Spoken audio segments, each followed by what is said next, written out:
What would you say is the first sign that a parent would notice to tell that, okay, this child needs some special attention with speech? Children by 12 months should be babbling. By 18, 16 months should be saying single words. And then by 24 months, they should be putting these words together to form sentences. So if your child is not saying these things by 16 months, they're not able to babble, they're not able to say single words, then you should find help as a parent. How much time should I allow my kid to sit in front of the TV or hold a tablet? And at what age should I start doing that? One of the common cause of speech delay is excessive screen time. So there's screen time and there's excessive screen time. Okay. So what would a parent know to say that this is a red flag or this is a sign that my child is about or has a speech delay or has issues with communication?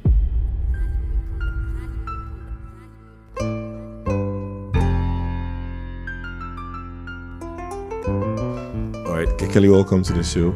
Thank you for having me. All right, so today is a special one, I must say.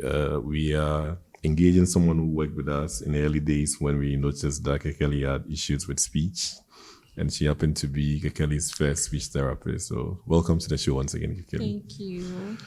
My first question, how did you get into the space of speech therapy? I mean, I didn't know there was anybody called a speech therapist running in Ghana till we had issues with Kekeli. How did you get into the space? Okay, growing up, I've always wanted to work with children. So I applied to the university for medicine or nursing. I didn't get that. Then I was given speech and language therapy. Okay. I read about it before accepting, and then the fact that I'll get to work with children sold me. And so I went to school, did 4 years, did national service, and then I've been working since. Wow. I think we met about 3 years ago. Yes. Yeah. How was it like when you first saw Kekeli? What were your thoughts? Okay, before even meeting him, Yeah. when I got the name of the child I'll be assessing, Kekeli, I was like, oh, my namesake. Yeah. Very excited to meet him. I met him and this happy, bubbly boy. I was so excited. And then during our assessment, talking to mommy, assessing him, before I started assessing him, just from the little signs he was giving, I knew what we were about. And then based on the assessment, realized he had speech delay, and then we started working with him. All right. What stood out for you when you first met him? Just being happy. And he was very curious, wanted to know everything, showed that he was a smart boy, and then he would pick up when he got the help that he needed. All right. That's nice hearing that from you. Yeah. I mean, what would you say is the first sign that a parent would notice to tell that, okay, this child needs some special attention with speech?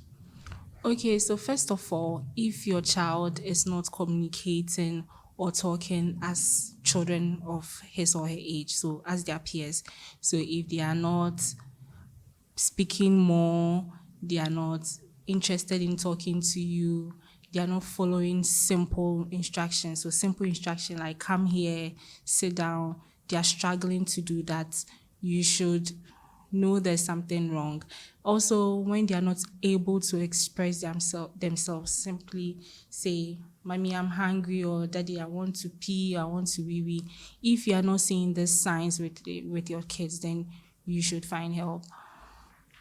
At what stage should you get worried? Like, at what stage in the life of the child should you get worried if you're not seeing the signs? Okay, so first of all, children by 12 months should be babbling.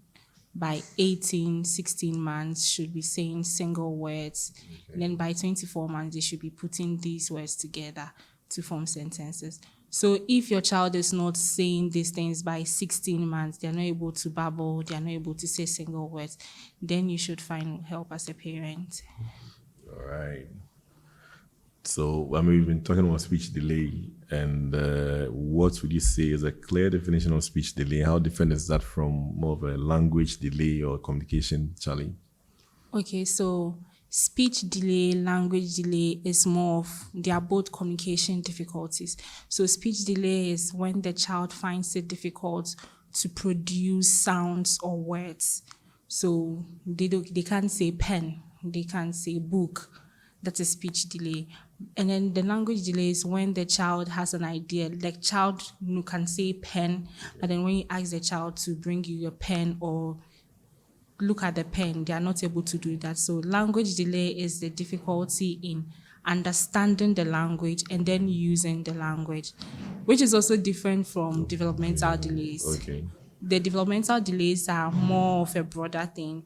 They encompass social, emotional development, Okay. motor skills, and then other neurological disorders. What would you say are the common causes of speech delay? I mean, this day and age. Hearing impairment. So when a child cannot hear, they will not be able to speak. Okay. Secondly, we have environmental factors such as not providing a communicative environment for the child, as well as screen time. In my line of work, I've realized one of the common cause of speech delay is excessive screen time. So there's screen time and there's excessive screen time. Okay. So screen time, excessive screen time is 24 hours. The child is either on their tablets, their phones, or TV, watching cartoons. Screen is a passive form of communication or one-way form of communication. So you are looking at it, it's talking to you, no opportunity for you to give back. And so when we have this with our children who are now developing language, it affects them negatively. Yeah. You mentioned screen time, like excessive screen time. How much time should I allow my kid to sit in front of the TV or hold a tablet? And at what age should I start doing that? Okay, so let me use this from World Health Organization. A child shouldn't be introduced to screen until they are 24 months. That's 2 years, sorry. And then with that one, when you're introducing the screen, it should be 1 hour screen time a day. Okay. And it's not a straight 1 hour screen time. It's in a bit of 20 minutes. So 20 minutes, you go play, run around, do what you want to do. Then maybe you come back for another 20 minutes. So you're able to get the 1 hour. And you don't necessarily have to get the 1 hour a day, but then that's how you're supposed to introduce the screen to the child. Yeah. So even if you're going to do 20 minutes, what kind of programs should they be watching? What should they be doing with the screen? Okay, so for 20 minutes, you can have these rhymes, and we want to change passive communication to a two-way communication. So even if they are watching the rhymes, they don't do it alone. Okay. The parent or the caregiver is there with them. You go along with it, you sing the rhyme along with them. And then when they are not doing it right, then you get the opportunity to correct them, get them to do the right thing. Yeah. I mean, when you just spoke about screen, I remember we had to change Gekeli's school. His first school we changed because we noticed that he only went there to watch TV. I mean, he had access to TV like the whole time he was in school. So I would say, what should parents be looking out for? I mean, once we try to get our kids to school, what kind of schools are we looking out for? What kind of information should we pass on to the teachers who are handling our kids as well about screen? Okay. So I've also realized this, that some of the schools we have nowadays do a lot of screen time. So as a parent, when you are looking for a school, aside from having a safe environment for your child, you should look for schools that do more play. They play a lot with their kids and then do less screen time. Yes.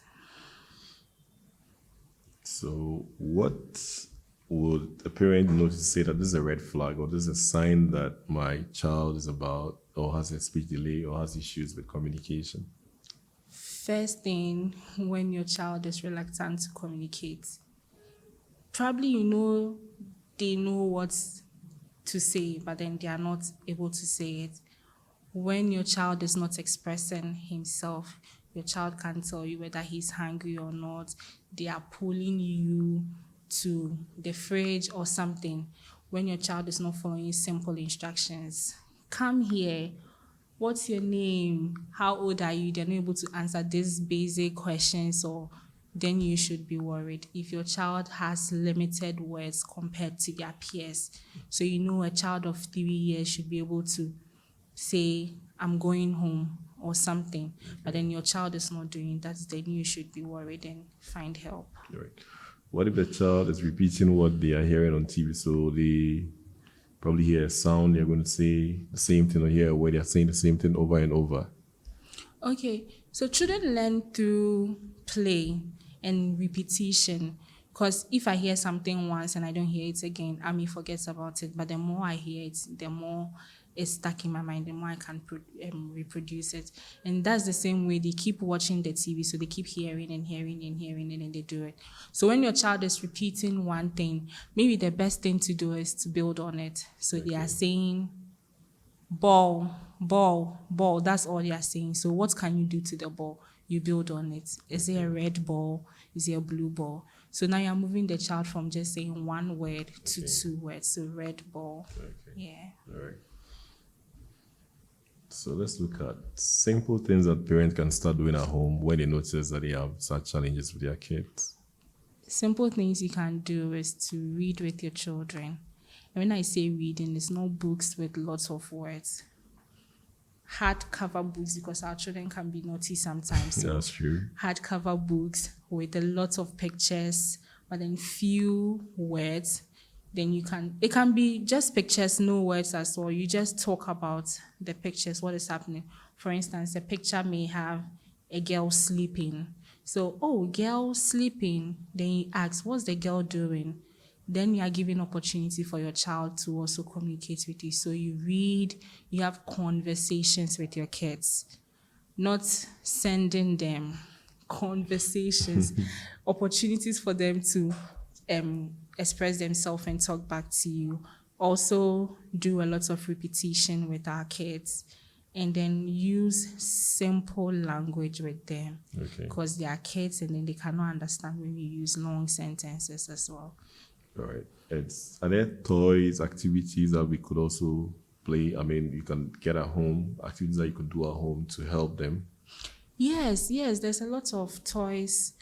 We don't have to get huge toys or anything of that sort. Just our simple ball, cars, we can use to play with our kids. So, for instance, a ball.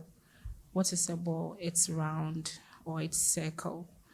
It may have colors. Some balls have different colors. So you talk about the colors. And then aside from that, what do you do to the ball? You throw a ball, you roll the ball, you catch, you kick a ball. So these are all language around just one toy, which is a ball. So we can use a ball to play with our kids. Same thing with cars. What sound does it make? Beep, beep, vroom. It also has colors. Yes. Aside from that, we have activities. And my most advice to parents is to use everyday activities, because speech language needs repetition and consistency. And everyday activities are things we do every day. So you get your consistency and then your repetition there. For instance, we are going to take our bath.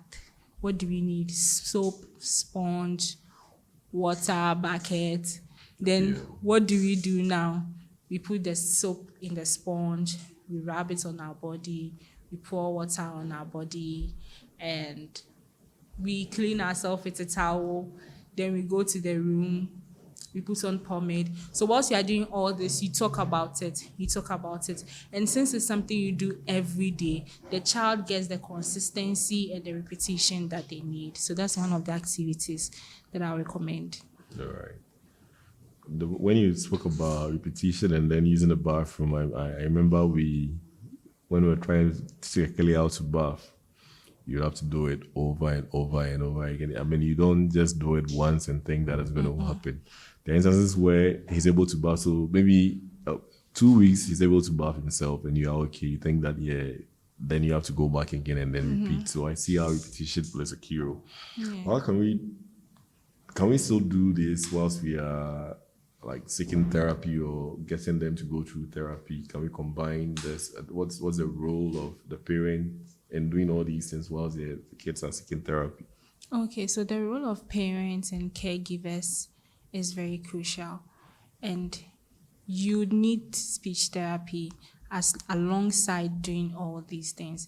So the speech therapist will at most see your child 45 minutes to 1 hour, 2 times a week. That's barely 2 hours. But then parents, caregivers, we spend more time with our kids. So the thing we do is when we do the therapy, we give feedback to the parents and then give recommendations that this is where we are and this is what you have to do to help the child progress from this stage to the next stage. Are there places where we can easily get access to such therapy? Yeah, there are. Unfortunately, there are less speech therapists in Ghana compared to the number of cases we are getting now.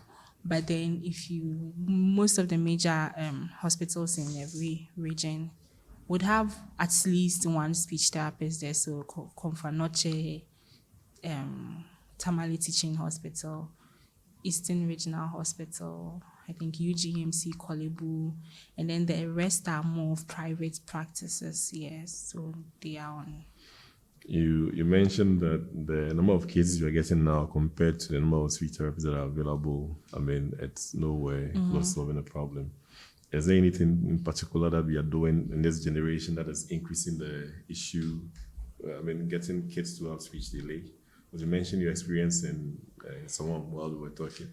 Yes, I did. So now our style of teaching has changed, of bringing up children has changed, and then the way we live has also changed. Growing up, I grew up in a community where when I come back from school, I go out and play with other kids. But now we are in our own space. Some parents even don't allow their children go outside onto the compound of their houses. Don't allow them to make mistakes, get hurt. But then children learn from mistakes. If I do this and I hurt myself, then you can tell me you don't do this because if you do this, you hurt yourself. And so this is some of the changes that has affected, I wouldn't say, it's one of the environmental factors that is increasing speech delay and other disorders that we are seeing now. Okay. But I mentioned on the last time Diana and I spoke that because we were first-time parents in our own house, we go and come back. And when you have something doing, the screen is like your savior. Once the screen is on, the kid is going to let you do whatever you want to do. So you find first-time parents running to the screen when they want to have time to themselves or want to do things that they don't want to be disturbed by their kids. So I was saying that if you're a first-time parent where you are, it's just the two of you in a house, so I'm not in a compound house. It might not be from bed, but you can be contributing to it if you are providing, maybe you are buying them a tablet, you are giving them too much access to screen. You can be compounding the problem, even creating the problem yourself. Yeah. What can they do to, I mean, as first-time parents who are staying alone, what can they do to help prevent or at least ease whatever burden you're putting on the kid? So as first-time parents, I advise investing in toys, lots of toys. And then when the children are young, I think maybe 6 months, you may be in the house at that time, but then you want to do something. They have these bassinets you can put the baby in beside you whilst you are cooking, facing you, so you talk about what you're doing to the baby. That's communicating with the baby, even though they may not understand what you're saying, but that's fine. They can hear, so they are getting the contribution that they need. And then invest in toys. Then you invest in reading to them at night, because probably that's the only time you have with them, so you read to them at night. These are some things that first-time parents can do to help. We spoke about grandparents, cousins, and all that. How do they come in? I was saying I have a busy grandmother. Yeah, busy grandmother. I know some of us, we don't trust nannies and all that, but you'd have to take risks. Your cousins, family members can help. If you think you are not available and you can put the children with their grandparents or someone who has more kids.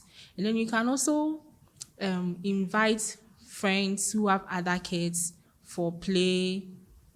You can take your kids to them or bring them over so that they can play and interact with other kids if you are scared of taking them into the community or anything. Yeah. We've been to the speech and hearing center in Hacho, but I mean, just to find out, are there communal spaces where people can access therapy or get first-hand information, some support? Oh, we are doing our best to create awareness. This is one of them. And then I think in April this year, my colleagues and I, we did a free speech and hearing screening at Insawam Government Hospital. It was a nice experience. And then this month, ending of this month, along with Smiles for Speech and Guba Foundation, we are launching a new early intervention center in Tamale. Okay. So these are the little things we are doing to put the word out there about speech. So the church, school, community, how do we get everybody involved? What can we do so that everybody understands? I'm saying the church because of the spiritual fact that sometimes someone is not able to talk and we think it's an issue of prayers, or the community thinks that some child somewhere is possessed. What can we do?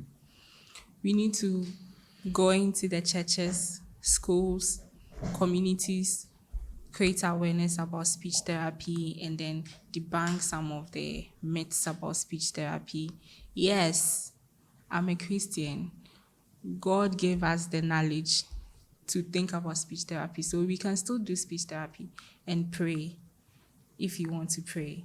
If you want to go to the herbalist, you can still do speech therapy alongside that so that you get the best help that you can get. So we collaborate with these people because they have first-hand interaction with our kids, the school, the churches. And so if we teach them the red flags they are supposed to identify, then they can bring them to us early. That's early intervention. Yeah. All right. I mean, you mentioned that the oldest kid you had seen in your line of work was a 13-year-old. I mean, yes. So what would you say has been the most encouraging story for you that you started with a client and over X amount of months or weeks you had seen change? What would you say has been the most? I won't go far. Yeah. So currently I'm seeing when I started seeing he was 3, but now he's 4. When I met him, he was just mentioning his daddy's name. Even with that, it wasn't clear. He will not respond to you when you ask, how are you? But then he understands. But he had what we call speech sound disorder. So he knows what he wants to say, but he's not able to articulate it. And with 3 months of therapy, he's now able to say, I'm fine, when you ask him how you are doing. And the joy and fulfillment on his face when he was able to do what he couldn't do, and that of his parents. Because I went to him and the mom was like, oh, Miss Kelly, my boy, he's not. I was so happy. That was like a rewarding thing, like one of the. That sounds good. Yes. So the children themselves are able to tell that they are struggling, and, yes. And they see progress when they see it. Yes. For instance, when you are talking to your child, like for this boy that is not able to articulate his sound, but he understands what you're saying, then you keep asking him to repeat himself, or I don't get it. He gets frustrated. But then when he's able to respond to you, and then you're like, good job. Yeah. He's excited because he feels like, finally, I've done this. So the children themselves are able to recognize that they are able to do something now. That's great. I mean, with any parent out there facing similar challenges or doesn't even know what the situation is, what would you say to them? What can you do to overcome some of these things? So with parents who are afraid and unsure of what to do, and one thing I would like them to know is you're not alone. There are other parents there. And so you shouldn't feel shy to seek help, because seeking help is a sign of strength. It means you are doing something about it. And then one thing we can do is to create groups or for parents who have kids with similar issue to talk about it, and then also talk about the success story.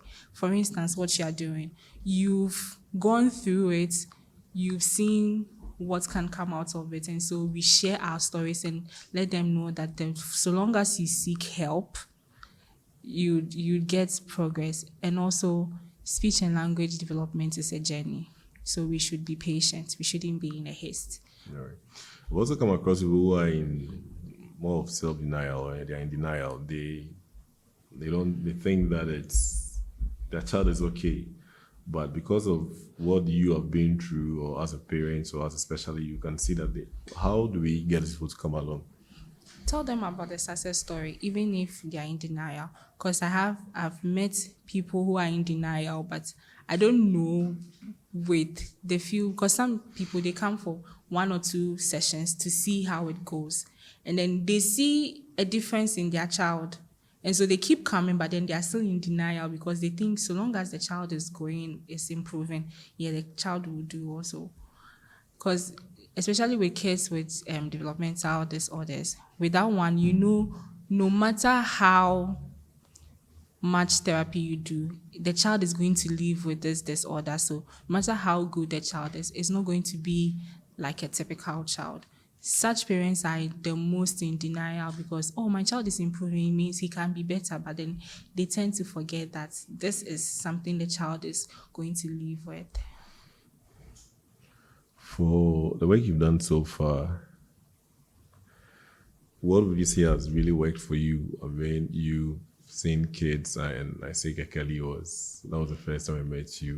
What has worked for you? Is it that you get parents who are able to work along whilst they are undertaking therapy, or what has worked most? Yes, the most that has worked with me is having supportive parents who are involved in the lives of their kids. And you'd realize that the ones who are relaxed are not involved as compared to others. You'd also see, because you see the progress in those that the parents are hands-on. They want to know everything about their child, and they are taking your recommendations seriously and working on it. Yeah, so the ones I've seen, I have the whole family working together with me to see the progress of the child. All right. Last question. What will be your recommendation to anybody out there looking at pursuing similar career? Any parent who thinks that they need to do more to be able to support their what? Most of the stories we hear are parents who have gone through with their own kids and decided that, okay, I want to take this journey. Yours wasn't like that. What would be your word to them? There's a lot out there more than medicine, nursing, teaching, and all of that. So we just have to explore more and see the other career paths we can go through.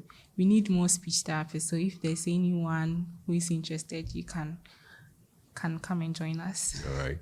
Thank you very much, Kelly, for coming on the show. I mean, this for me has been a journey.